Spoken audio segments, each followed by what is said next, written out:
Alors, voilà les bureaux du cœur. Oh là là, oui. C'est là où vous avez passé 6 mois. Oui, oui.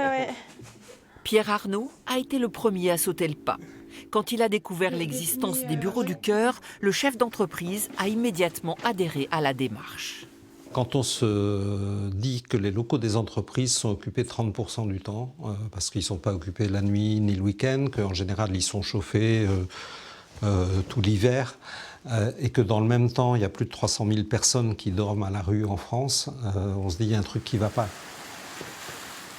Alors vous avez trouvé un boulot, vous commencez bientôt ? C'est ça. Quand elle a été accueillie ici en août 2023, Cassandra venait d'être mise à la porte par sa famille d'accueil, sans argent, sans solution de logement, guidée par son éducatrice vers la seule et unique entreprise byzantine à ouvrir ses locaux au SDF.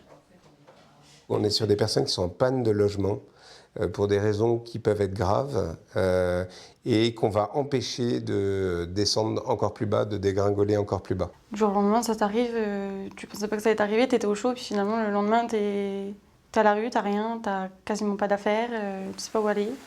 Et rien que le fait que la personne arrive dans une entreprise et que le chef d'entreprise lui confie les clés, ça veut dire je te fais confiance. Et je pense que déjà, rien que ça contribue à remettre la personne debout. Une petite cuisine, une douche, une pièce fermée, de quoi manger et dormir en dehors des heures de bureau. Le principe est simple et pourtant les freins sont encore nombreux et les clichés ont la vie dure. On n'est pas sur l'image du clochard qui sent pas bon, qui est complètement, qui arrive imbibé, etc. C'est pas ça du tout. Il y a des horaires à respecter. Donc ils ne peuvent pas être là pendant la journée. C'est pas qu'on les rejette ou autre, mais c'est qu'on est là pour travailler et puis accueillir des clients, etc. Pendant des mois, Cassandra n'a eu aucun contact avec les salariés, par peur ou par manque d'envie. Mais à la fin de son séjour de 6 mois, elle faisait presque partie de la famille. Je suis en contrat le 25, mais je commence le 26 en CDI. Tout va bien.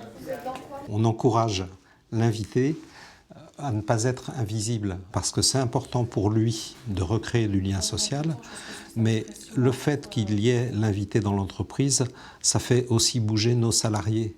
Ça renforce l'engagement, ça renforce la solidarité dans les équipes. On est focus dans notre boulot, à faire du business, à rencontrer des clients, nos difficultés de salariés, tout ça nous élargit un peu le cœur. Aujourd'hui, Cassandra a trouvé un travail et un logement. Elle a repris pied comme 80% des invités des bureaux du cœur, sans lesquels elle n'en serait sans doute pas là. Pendant ces 6 mois, ça a été très compliqué. Mais s'il y a quelqu'un qui peut nous aider ou s'il y a quelqu'un qui est là, on peut vite remonter la pente. Quand on la voit aujourd'hui épanouie, avec un logement, un travail, ça fait plaisir. On se dit qu'on n'a pas fait ça pour rien. 500 personnes ont été accompagnées en France depuis 2021. C'est peu comparé aux besoins, mais les bureaux du cœur, désormais implantés dans une trentaine de villes, espèrent convaincre d'autres entreprises que l'aventure est belle.